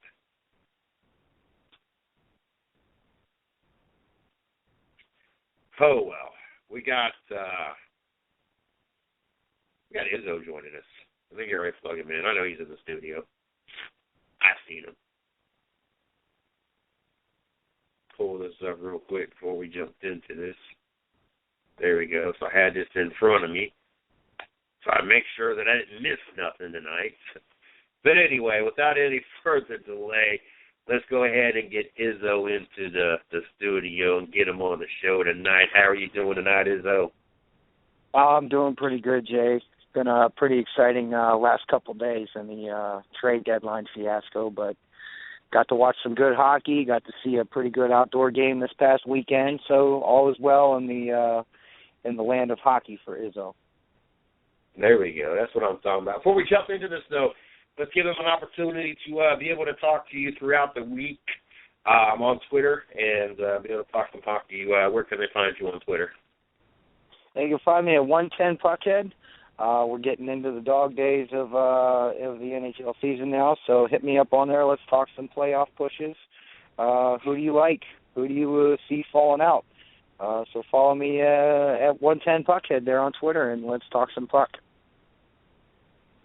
Wow, there's been a lot of trades happen, and that is crazy. But I want to go this route, and then I'm going to let you run with it. I want to know the biggest, or I guess the trade that you feel is going to be the most impactful for whatever team. What was the worst trade that you felt that happened? And then cover anything in between that has happened. But I'm dying to know which one you think was the most impactful for a team that's going to make immediate and permanent change in direction for that team. The trade that you were like, what the hell did they just do? And then hit anything and everything in between to let us know what all happened this last week in the trade deadline. Well, I'd have to say one of the worst trades I probably saw was the Devils trade forward Lee Stepniak to the Boston Bruins in exchange for a fourth-round pick and a 2017 second-round pick. This trade kind of like threw me for a loop. Where New Jersey's sitting in the standings and where Boston's sitting in the standings. Stepniak has been pretty much around the league pretty frequently in the last few years.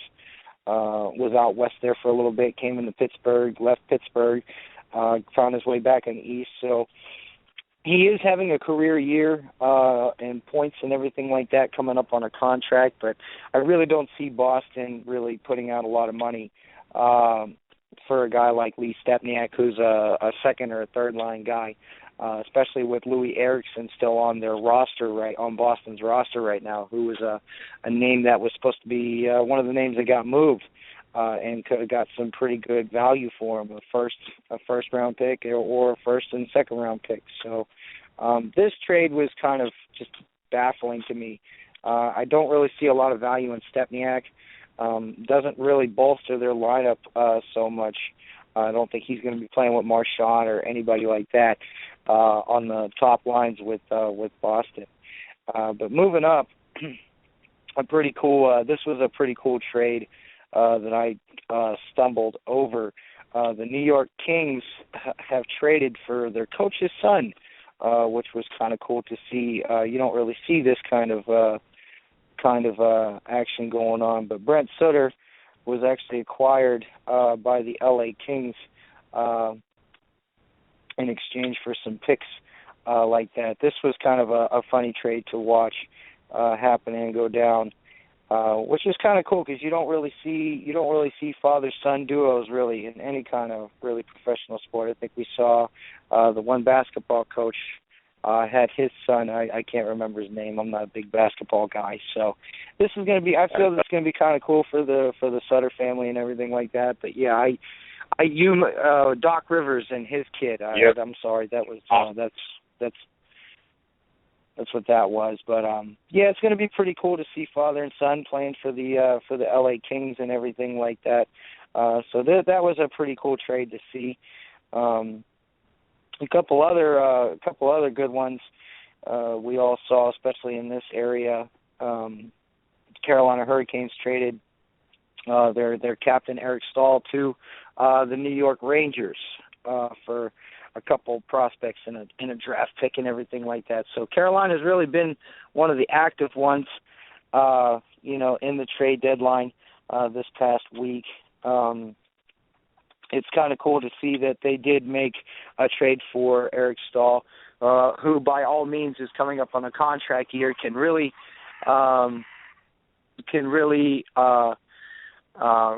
bolster a New York lineup. Plus, he'll be playing with his other brother, Mark Staal, who's the defenseman up in New York. So that's going to be pretty cool to see. So he'll finally get a chance to play with his brother. So we've had a few family moves here on in the trade deadline. Carolina was also active again. Hurricanes traded John Michael Lyles to Boston for forward Anthony Camara and a third-round pick and a 2017 fifth-round pick.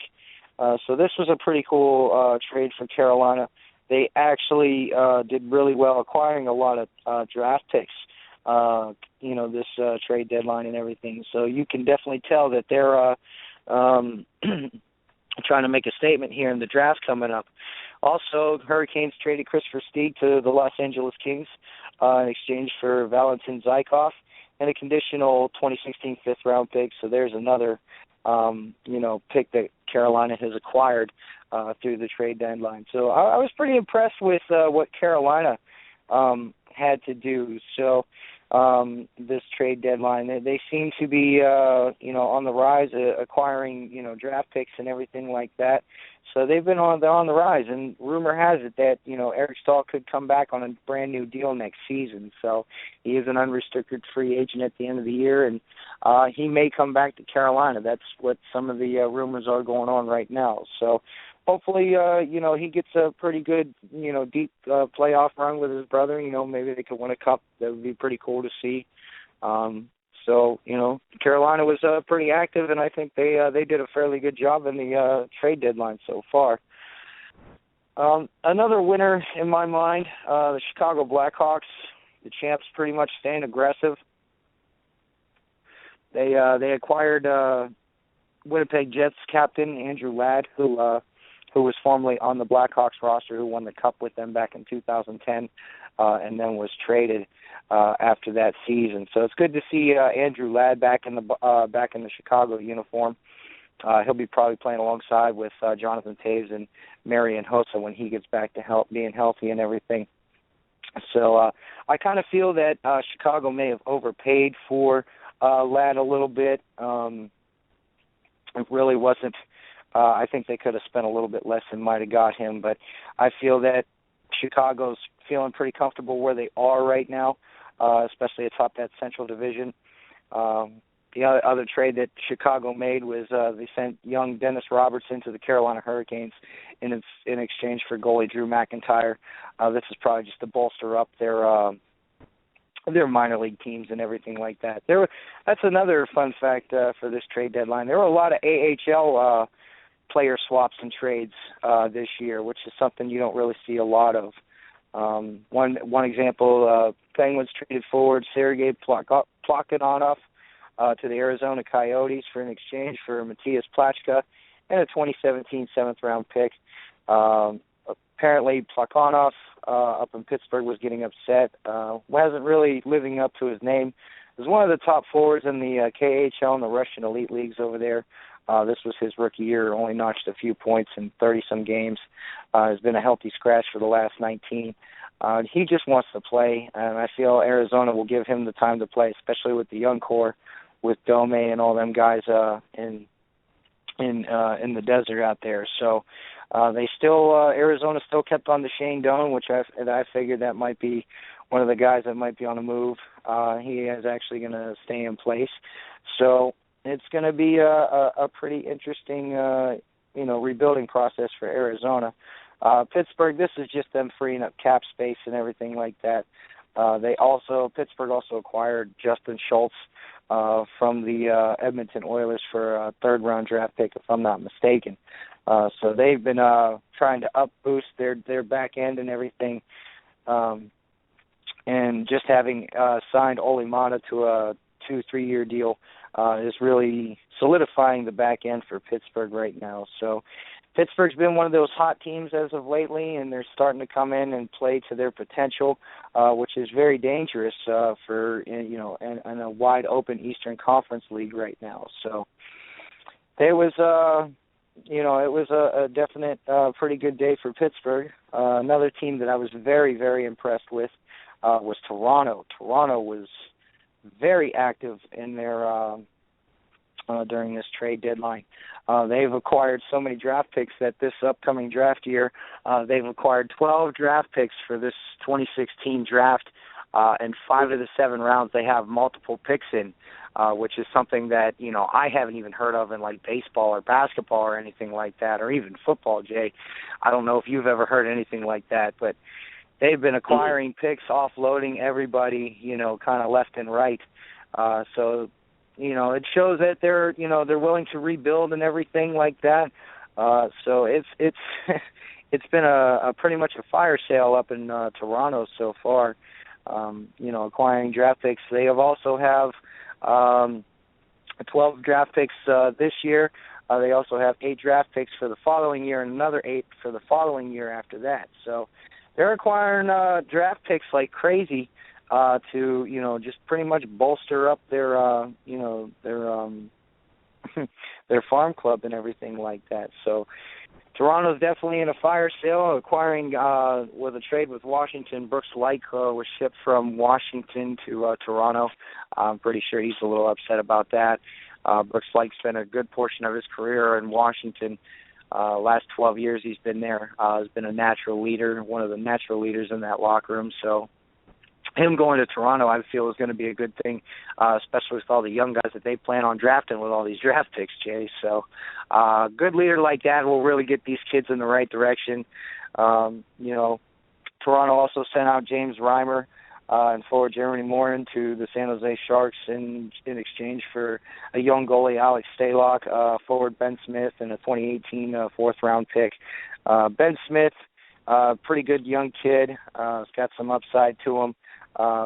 San Jose pretty much wanted to acquire James Reimer to solidify their goaltending situation so far, with Martin Jones being the heavy lifter out there in San Jose. So gonna be it was a pretty good day for Toronto. I know Maple Leafs fans are finally crossing their fingers, hoping that they can get some good draft choices in here and try and rebuild the Maple Leafs and what they used to be of yesteryears and everything. So hopefully all goes well for them.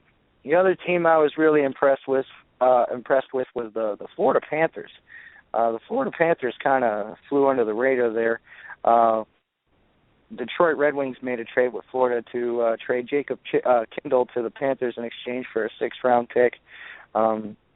This is a very good pick for them, I do believe. This is another defenseman who is able to move the puck really well, Jay. Has got some pretty good upside, pretty good skates to him.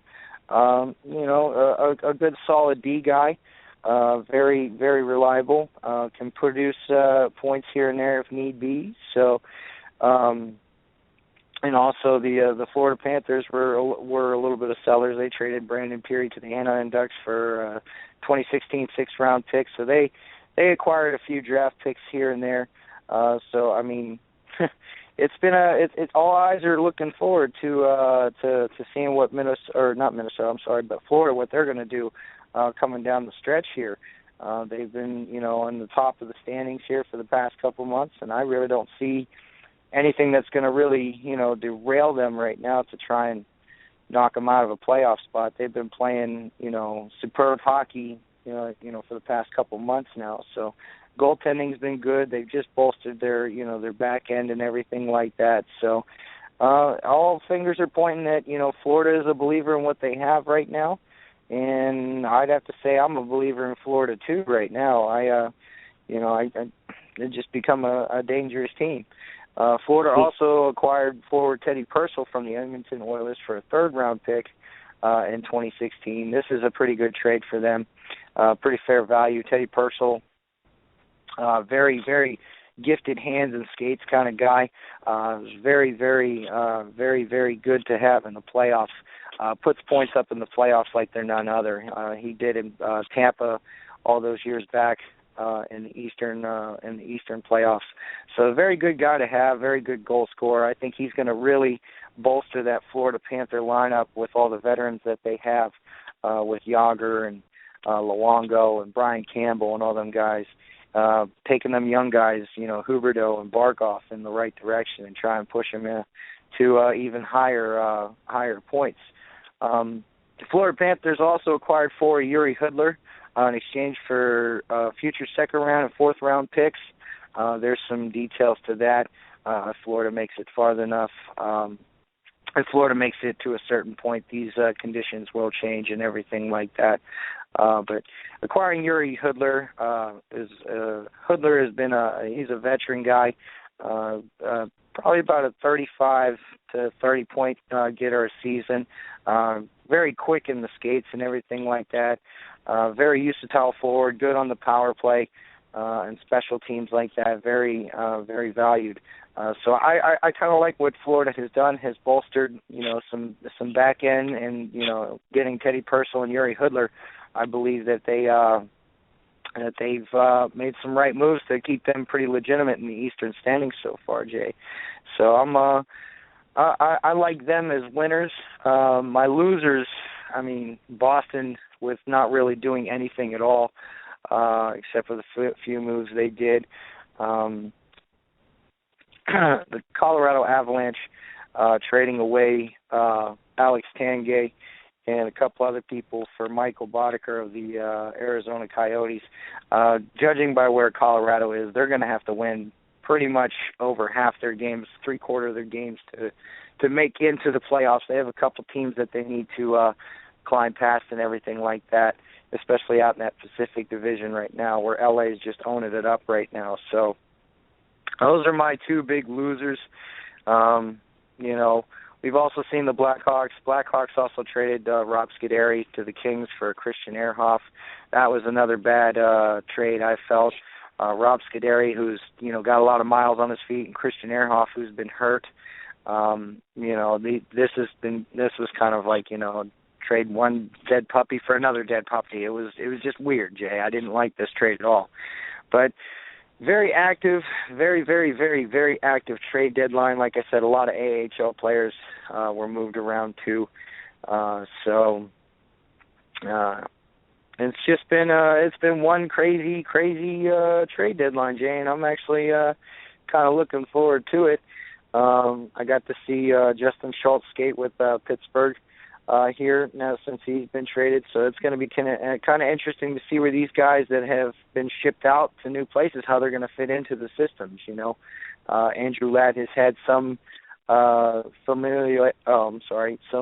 some previous history there in Chicago. Coach Q being there since 2000 and forever now, it seems like, in Chicago. So he's going to have a pretty good time, transitioning back. Still, most of the core guys from that 2010 team are still there, so I think Andrew Ladd's going to fit in, quite well. So my all-time winner for this trade deadline, like I said, is the Maple Leafs. They got 12 draft picks for this next draft. They offloaded a lot of salary cap, a lot of guys that were, brought in from the old front office era. So, it's been surprising to see the way the team has been playing. The team has been winning games here and there, and has been playing very, very good hockey. And I think, without the stress of, really performing this year for, a team that's not really stocked up to make a deep playoff run or even make the playoffs, they've been playing exceptionally well. And I think that Lou Lamoriello and Mike Babcock are really heading Toronto in a different state that what they're used to seeing, and hopefully it pays out for them, Jay.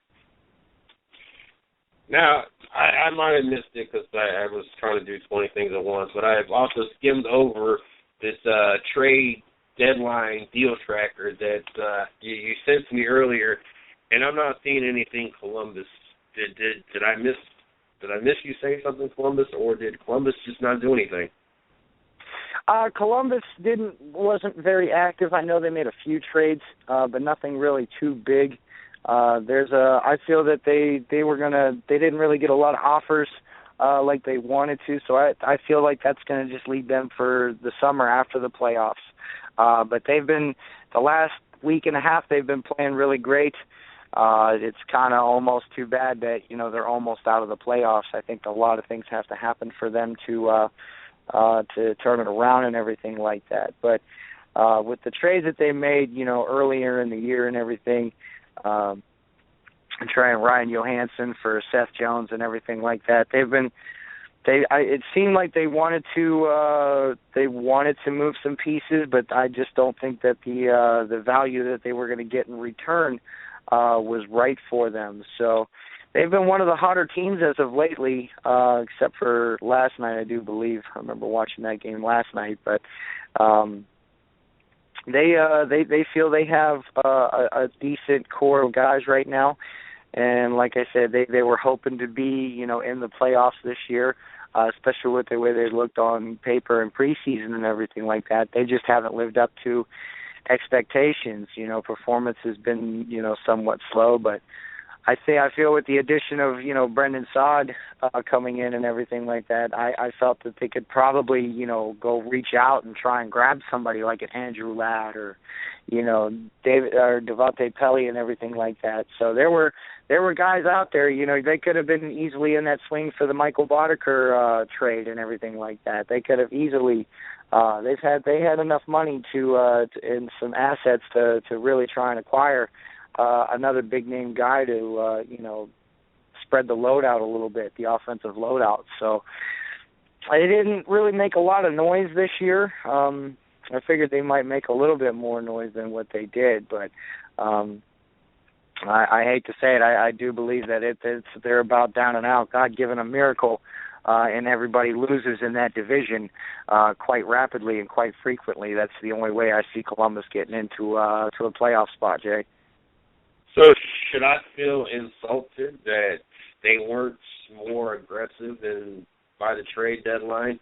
I mean, I know mathematically they're just about eliminated, but me being a fan, and if I'm wanting to invest my time or invest my money, I want to know my team is trying every last bit to make the playoffs. Are they that close that it wasn't worth giving up anything this year and continues to build towards the future? Or was there enough of an opportunity that they should have been aggressive enough to try to put themselves in a position where they can make the playoffs and who knows, make a run and why they're in the playoffs through, winning the Stanley Cup? Well, I felt like they did have the assets to maybe acquire somebody, maybe not one of the top name guys like Eric Stahl or Andrew Ladd or anybody like that, but they could have made some noise. And the only bad part is they probably would have had to given up one of those good assets. So I feel like they're going to attack this summer and try and build on what they have, whether it be through the draft or, a trade of some sort during the draft. I feel like they wanted to keep their options open. They wanted to see how this team was going to perform under John Tortorella going into the end of the year and probably make a decision from that. I do believe we'll have John Tortorella back as a coach in Columbus again. I do believe that most of their team is going to be intact. I do believe that they're going to be somewhat pretty active to try and stock up that, that top six forward bunch that they have up there, So I think they're just gonna, wait till, the draft comes and, see what they can do during the draft, and then free agency hits up, a couple weeks after that. So, I feel that they have a team right now that they still have plenty of cap money that they can build on. And add to and not really have to, take pieces out of the puzzle to make a new picture, Jay. Gotcha. Just curious, I talk about this about many teams, if it be our time or our money, we invest regardless. And, when people try to be smart, they, when someone says, my Cleveland Browns, it's not technically your team. Well, technically, I view that if I invest my money into this team by buying their merchandise, they receive a portion of that money. That makes the entitlement part of mine. So, yes, it's my Browns, my Buckeyes, my whatever the case may be. And, in doing so, investing my time and my money into my team, I want to make sure that my team is putting themselves in the best position to win. And, if it's one of those things that they're better off holding off because mathematically they're in a position that it really wouldn't benefit to lose anybody of great value, and we would have to lose too much of great value to even, be considered in any of these trades, I would assume that they just wait it off and then see what they draft and see what they can get in free agency and everything else, continue to work on it versus giving up unnecessary for something that's mathematically not going to make sense anyway. So it was kind of why I was asking. Yeah, I mean, if you look at the trade they made a few years back, when they sent, Rick Nash to the Rangers, they got back Brandon Dubitsky and everything like that. So I do believe that their front office knows what they're doing, and I think they're just playing it safe. They've been on the cusp of doing something great, and whether it be the coaching or the lack of performance or whatever. I think they've addressed it quite well. When Tortorella was brought in, it was a rough start for him. But as of lately, they've been playing solid hockey. They've been winning games here and there. They've been beating teams that, they shouldn't be beating. Their power play has been one high note of the year. Bobrovsky, had his problems early on and everything like that, and he got injured there. So, there's been a lot of upside in the last month for Columbus, especially in the front office.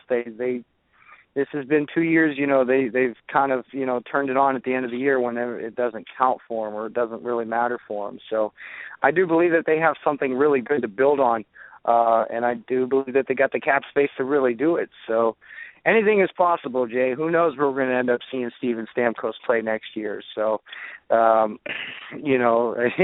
it'd be crazy to see him strolling right into Columbus and everything like that. Or maybe even Jonathan Drouin, who's another young guy who's kind of in trouble right now, being suspended from the Lightning. Him and Stevie Yzerman, the GM down there, aren't seeing eye to eye. So hopefully, Drouin will get smart and hopefully come back to the team and kind of play hockey. So we know that him and his agent were requested a trade out of there. I'm not entirely too sure what kind of offers were, made to the Lightning for Drouin, who is currently up in Montreal at his home, staying in shape, training, and everything like that. So if he wants to come back, he's got to go through the AHL. Prove his worth, and then make his way back up to the NHL. But he's a guy that, if I were Columbus, I'd want to keep my eye on because he's got a lot of upside. Very fast, gifted goal scorer, and is still on the rise, being only 20 years old. So he's got a lot of years to work on his craft and everything. So that could be a guy that would really bolster, a Columbus Blue Jacket lineup. Brendan Saad and Jonathan Drouin. On the other end, that could be a pretty dangerous line right there, Jay. Now, when you were talking about these trades and hoping that the new players kind of mix into the old players and the new teams, how they do things differently, that whole process, how different is it to go from one team's play style to another? I know, like the NFL, you got certain teams that on offense it's all about shotgun, like Tom Brady and Peyton Manning. Then you got the other quarterbacks that are more reactive, like your Cam Newtons and your Colin Kaepernicks, and then you got your traditional up behind the centers, more like your Eli Manning. So I know that, in the NFL it's more obvious to me the difference of style play, and the defenses are different too. Some ran Tampa 2, some do more prevent, some teams do more blitzes. I watching the NFL, I can pick that out and I can understand the changes. To me, being an outsider and not watching hockey my whole life, I don't know how much of a difference and how much it varies from team to team. So one, is there a big variation between team to team? And if so, how much of an adjustment is it for a player this late in the season to jump to another team and adjust good enough to be effective season out and or the playoffs? Well, it could take them, a couple weeks, actually. Every team is, somewhat different. For example, if you look at the Penguins, Sullivan was a special teams kind of a guy when he played in the league. So he immediately came in and started changing, their power play. He changed their penalty kill, and brought the numbers up for him. He's kind of a conservative guy with the offensive firepower he has. So he primarily focuses on, defense, breaking out of the zone and everything.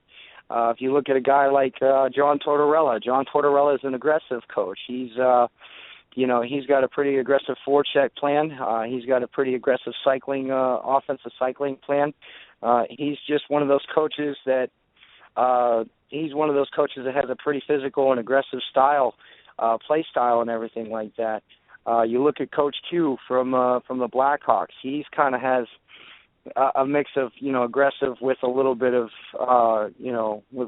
physicality and everything, and the ability to hold back and everything like that. To be a little bit conservative and everything like that. So coaches vary. Most of the time, if you see coaches, a lot of coaches specialize especially head coaches, they'll specialize in what they were good at and what made their team successful and everything like that. So it can vary. I mean, it might take maybe 2 or 3 games. Sometimes it'll take 4 or 5 games, depending on, if he came from a system that really focused on, the defense breaking out, or, you really counted on, dumping in and chasing and everything like that and putting on an aggressive forecheck. The style of play that you're going to play, a 2-2-1 or a 2-1-2 or, anything like that. So if you're going to play a trap or if you're going to try and play a man, it all varies and everything like that. So most of these guys are pretty smart and have played in countless systems, coming up through the ranks and everything like that. So, playing college and junior and everything like that, and playing for the AHL and the OHL and the QJMHL and everything like that.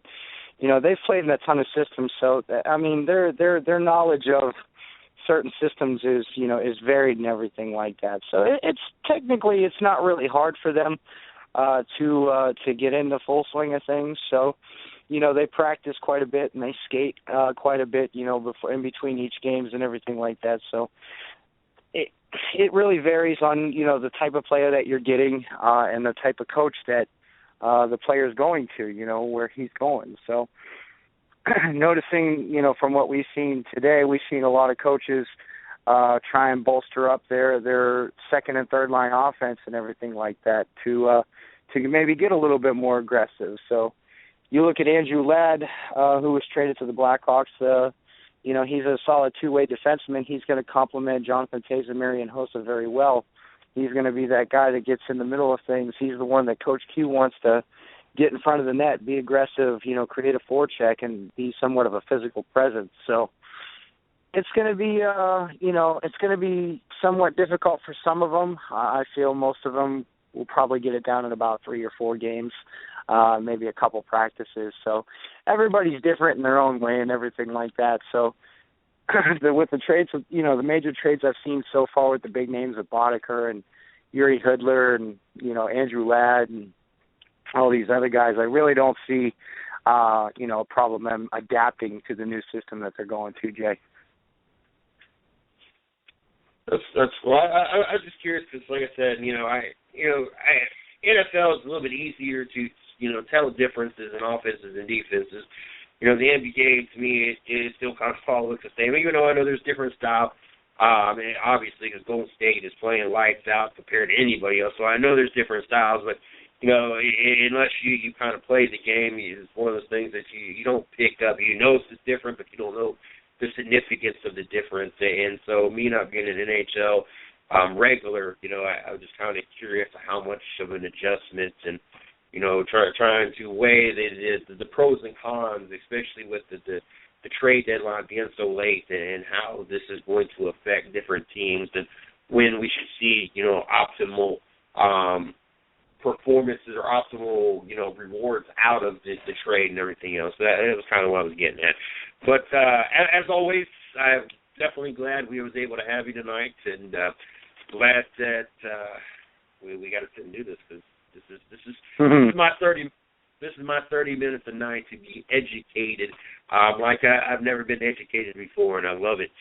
And so definitely want to thank you for once again coming out and hanging out for 30 minutes with us, and looking forward to talking to you throughout the weekend, ready for next Tuesday again. So you enjoy the rest of your night, and I'll stay in touch. All righty, sir. It's always been a pleasure. Never a problem wasting 30 minutes talking about hockey. I can't wait. I can't think of any other better way to spend 30 minutes than talking hockey with you, Jay. So you take care tonight, and we will see you next week. Yes, sir. Have a good one. Thank you. Oh, tell you what, it don't get no better than that. We had the young Hallie Deegan join us tonight. Very talented, very energetic, and I got a couple messages, and it was one of the things that I don't know. I kind of went brain dead there for a second. People asked me what was going on, and I do apologize, and I hope we get an opportunity to get her back on. And me do a better job. I do feel like I kind of dropped the ball a little bit there kind of had a couple moments. It just, everything just like, all of a sudden, and I just kind of lost my train of thought. So, I don't know. It's just one of those nights. It's been a crazy day. You gotta figure out. I moved, the studio moved. I had to get everything hooked up today to even make this possible. It's one of those things. And I had to rush over here and get ready for the show. And I don't know, just one thing on top of another. And so, one of those things I kind of felt I dropped the ball, but had a good time with it. Glad to talk to her. I'm glad one more driver we get to keep an eye on, so it's really cool. And then, of course, having Izzo. It'll get better than that. We got two guests, not one, but two great guests joining us tomorrow night. Looking forward to another show filled with great guests. We got Maddie Ryan joining us at 9:30, and we got Zach Knowles joining us at 10 o'clock. So I'm very, very excited about having both these drivers on. I can't remember if we had Maddie on before or not. I know that I am friends with her. I want to say friends with her. I don't think I'm just friends with her fan page. I can't remember. But either way, it's her fan page.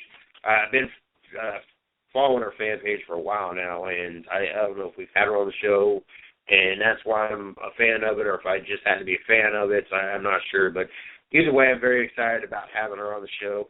And since I've had an opportunity to be following her for a while, and I know for at least a year at this point, and then, of course, get an opportunity to meet Zach. And I can't remember if we had Maddie on. But either way, I feel like I somewhat know her because she has a lot of stuff going on her fan page. So it's constantly going through my time feed. So I get an opportunity to kind of keep up with her already. I know that she does a lot of stuff in the gym. I've seen some videos and some pictures. Very impressive young lady when it comes to the gym. So glad to have an opportunity to have both of them on the show, and looking forward to it. Don't forget, Monday through Friday, 9 p.m., 110 Nation Sports show. Don't forget, Thursday nights, we got the Racing with Big Sweat. We got Sunday night, 7 o'clock, the Happy Hour Garage, and then we wrap up Sundays with at 9 o'clock, the Dirt Talk Hour. Then Monday night, 7 o'clock, we got Rubbin' is Racing. Unfortunately, we didn't have you the show last night due to the move. I didn't have everything unpacked. And then, of course, we're going to be getting back into with tomorrow the 110 Nation Morning Show. So make sure you guys tune in for that. Very excited about the opportunity to be back full in effect. Next week, I know it was supposed to be this week, but next week we will be adding, I know I'll be adding at least one show midweek. We got the Dirt Talk Hour on Sunday, and we got Racing with Big Sweat on Thursday. Probably about Tuesday I'll probably have some kind of show. I'm not quite sure what I'm going to do yet, but I feel that we need something in between to kind of continue our week going. So look forward to that. Don't forget, check us out on Twitter, at CJ Sports1 for me, at 110 Nation for the 110 Nation. Also, fan page, 110 Nation Sports for the 110 Nation. Of course, my personal fan page, Mr. CJ Sports. Check out our blog site, www.the110nationsports.com. Also, check out the company site, www.the110nation.com for all the latest going on here at the 110 Nation. Don't forget, tomorrow night, back at it right here. Two great guests. Do not be late. See you guys then. Thanks for listening to the 110 Nation Sports Show with Mr. CJ Sports. You are a part of the 110 Nation, so be sure to visit the110nation.com for everything related to the show. You can follow CJ on Twitter at 110 Nation and on Facebook at 110 Nation Sports. Until next time.